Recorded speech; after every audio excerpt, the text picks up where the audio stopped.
بسم الله الرحمن الرحيم. اللهم لك الحمد حتى ترضى ولك الحمد إذا رضيت ولك الحمد بعد الرضا. اللهم صل وسلم على حبيبنا محمد صلى الله عليه وعلى آله وسلم تسليما كثيرا. S'il te plaît. رب اشرح لي صدري ويسر لي أمري واحلل عقدة من لساني يفقهوا قولي. آمين آمين يا رب العالمين.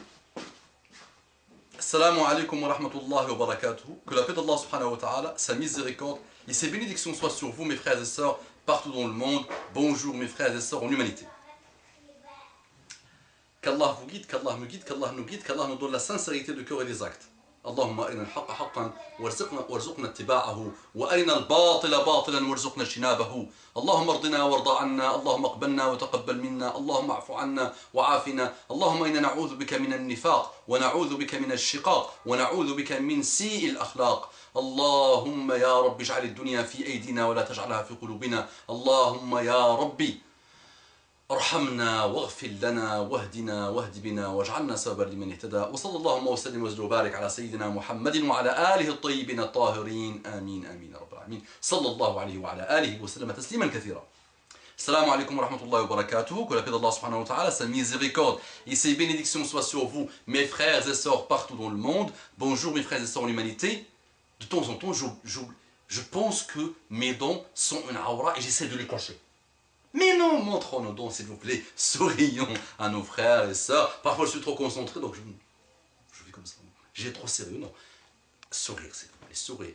Tabassumuka fi wajhi akhika sadaqa. Ton sourire à ton frère est une aumône. Voici une porte de hasanat. Le frère me dit, Assalamu alaikum wa rahmatullahi wa barakatuh. Mon cher frère, je suis ton frère. Ok. J'ai eu l'occasion d'échanger avec toi il y a de ça quelques temps. Mon pseudo à l'époque était, ok, d'ailleurs je tenais à te remercier pour avoir diffusé mon message concernant l'importance de la prière sur l'une de tes vidéos. Qu'Allah nous soutienne dans nos efforts. Amin, amin, ya rabbal alamin. Voilà le but de mon message. Et je suis en train, donc, de mon message. Donc, 2 points. Je suis en train de débattre avec quelques personnes sur le sujet de la violence et le sens du djihad en islam. Ce qui est après échange et partage le lien pour expliquer ce qui est vraiment le djihad. Les personnes ont enfin dû se rendre compte à l'évidence, alhamdoulilah, sur le sens profond de cet acte. Mais un des protagonistes m'a fait part d'un élément auquel je sollicite ton aide, pour lui apporter les éléments de réponse pour l'emmener, Inch'Allah, à la juste raison. Je te fais part de son commentaire. Donc il dit, ce monsieur-là qui a fait un commentaire, qui échange avec notre frère. Bon, j'ai presque honte de venir encore jouer les troubles faits, mais bon, nous sommes là pour discuter. J'ai lu les liens plus haut et je n'y trouve rien à redire. Mais il y a toujours un mais. Je vais prendre un exemple pour ne pas commencer dans un long discours encore. Celui de la bataille du fossé. Je suppose que tu connais déjà l'histoire. D'un côté, j'ai les textes que tu m'as envoyés, qui font preuve d'une sagesse indiscutable.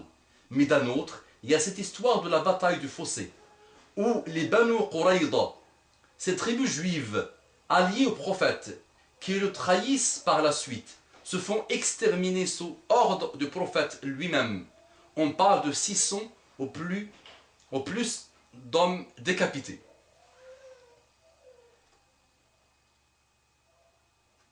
D'accord? Donc il met un hadith, parce qu'ils connaissent bien quelques hadiths qu'ils ne comprennent pas. Donc le hadith Sahih al-Bukhari, 559 362. Il a alors tué leurs hommes et a distribué leurs femmes, leurs enfants et leurs propriétés parmi les musulmans. Mais certains d'entre eux sont venus vers le prophète et il leur a accordé la sécurité. Ils ont embrassé l'islam. Il a exilé tous les juifs de Médine. Il y avait des juifs de Bani al-Haritha et tous les autres juifs de Médine. Donc le monsieur qui a bien utilisé son hadith, il dit, distribuer leurs femmes. Décidément, les femmes sont très valorisées. Et bon, comme on est toujours dans le thème de la non-violence, et de la violence qui doit uniquement être utilisée dans le cas de la légitime défense, alors je reprends l'exemple de la lapidation des femmes, ou des hommes en cas d'adultère. Je ne vois pas où il y a légitime défense dans cette utilisation de la violence. Alors oui, le Coran est de très beaux textes sur la paix, la douceur et la non-violence. Mais faudrait qu'il soit resté fidèle à lui-même en incluant pas certains textes qui peuvent porter à confusion.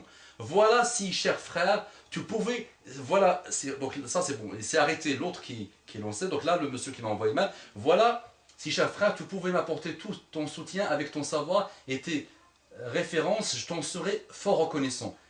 J'espère avoir une réponse de ta part, car je sais que tu dois être sollicité par beaucoup de gens. Barakallahu fik.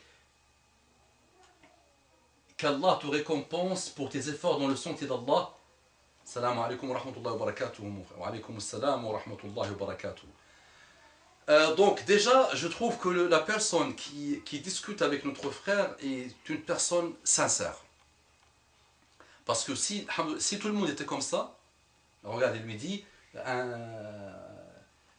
bon, j'ai presque honte, voilà, il commence par, j'ai presque honte de venir encore jouer les troubles faits. Il lui dit, indiscutable, à un moment donné, sagesse indiscutable. Voilà. Ces gens-là, alhamdoulilah, masha'Allah, ça, il veut discuter, il cherche la voie d'Allah subhanahu wa ta'ala, et avec sincérité, il veut trouver la vérité. Maintenant, moi, je ne me casse pas trop la tête. Et mon frère m'a dit, ta science ou pas, moi, j'ai pas de science. Pas beaucoup de science, peu, tout petit peu. J'espère juste qu'Allah me donne un peu de science sincère. Un peu de science, ou beaucoup de science sincère.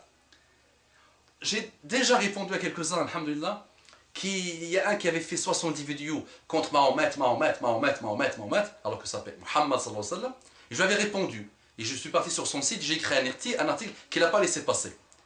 Et j'ai posté la vidéo chez lui. Il n'a pas laissé passer. Et j'attends toujours qu'il me réponde. Et il n'a pas répondu. Donc moi je vais dire à tous les non-musulmans, il ne faut pas se casser la tête les non-musulmans. Là il ne faut pas... J'arrive pas à trouver les mots parce que c'est tellement bizarroïde ce que quelques non-musulmans font. Il faut qu'on se mette d'accord d'abord. Le Coran c'est quoi? Si c'est pas la parole d'Allah, c'est bon, arrête. Arrête, tu te casses pas la tête, c'est pour toi déjà. En entrée de jeu, elle n'est pas la parole d'Allah, et Allah n'existe pas, et Allah... Ne te casse pas la tête sur ces histoires-là de trahison de Banu Qurayza et de la lapidation. Ah, ça, c'est vraiment rien par rapport à la plus grande question existentielle qui doit t'occuper, qui est, est-ce qu'Allah subhanahu wa ta'ala existe? Et s'il a existé, comment il s'est manifesté? Et c'est quoi ses paroles? D'accord? Donc maintenant, mon frère, je t'invite vivement à lancer des recherches pour savoir déjà, est-ce que Allah existe? Une fois que tu arrives à ça, si tu penses le Coran et la parole d'Allah subhanahu wa ta'ala, tu es l'homme le plus heureux du monde. Tu comprendras ces histoires.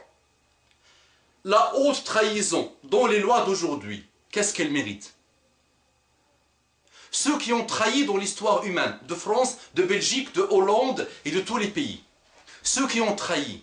Il y a que vous connaissez que tous les livres qui ont écrit sur eux, c'est pour dire qu'ils sont pires que le caca, qu'ils sont pires que les pires des animaux, les trahisons, les traîtres. Et les traîtres de l'histoire humaine, qu'est-ce qu'ils ont mérité? D'accord? Donc, cette histoire de Banu Qurayza, elle est utilisée par ceux qui combattent l'islam aujourd'hui, avec quelques shubuhat, et ils ne font que ça, sortir celle-là. Mais celle-là, c'est une beauté totale celle-là. Pourquoi? Parce que nous sommes des nains, nous sommes des aqzam. On vit aujourd'hui, et on essaie de voir l'histoire humaine, l'histoire du passé, par les lunettes d'aujourd'hui. Notre aujourd'hui est minable, et on voit des guerres partout. Et on voit des Américains massacrer nos femmes, nos frères, nos sœurs. On voit des sionistes massacrer. Voilà. Et on ne dit rien. Par contre, des histoires de l'histoire humaine et musulmane, on la voit avec les lunettes de notre minabilité d'aujourd'hui. Alors que les histoires qui se produisent dans le monde d'aujourd'hui, pseudo-civilisé, on ferme nos bouches. On ne dit rien. Parce qu'on est tellement manipulé par les médias. Moi, je vais dire quelque chose, mon frère, qui est sincèrement en train de chercher l'islam. Une fois que tu trouves la réponse à la question suivante, est-ce que Allah existe? Concentre-toi sur ce type de shubuhat. D'accord? Donc, Inch'Allah, je ferai une vidéo. Et j'ai promis à ce frère de l'appeler, Inch'Allah, pour lui expliquer un peu cette histoire de Banu Qurayza. Que beaucoup, elle n'est pas récente l'histoire. Ça fait quelques années, mon frère, qu'il circule dans les pays arabes. Et que les non-musulmans, ceux qui combattent l'islam, qui combattent tout type moral, essaient d'utiliser pour dire « Oh, regardez ce que Mohammed sallallahu alayhi wa sallam a fait. Oh, regardez l'islam et les musulmans ont fait. » Et c'était pas Mohammed sallam qui a donné l'ordre, c'est Saad ibn Mu'adh qui, les Banu Qurayza ont accepté que c'est Saad ibn Mu'adh qui décide d'eux, et Mohammed sallam l'a laissé décider. Point à la ligne. Allahumma salli wa sallim ala habibina Muhammad sallallahu alayhi wa sallam.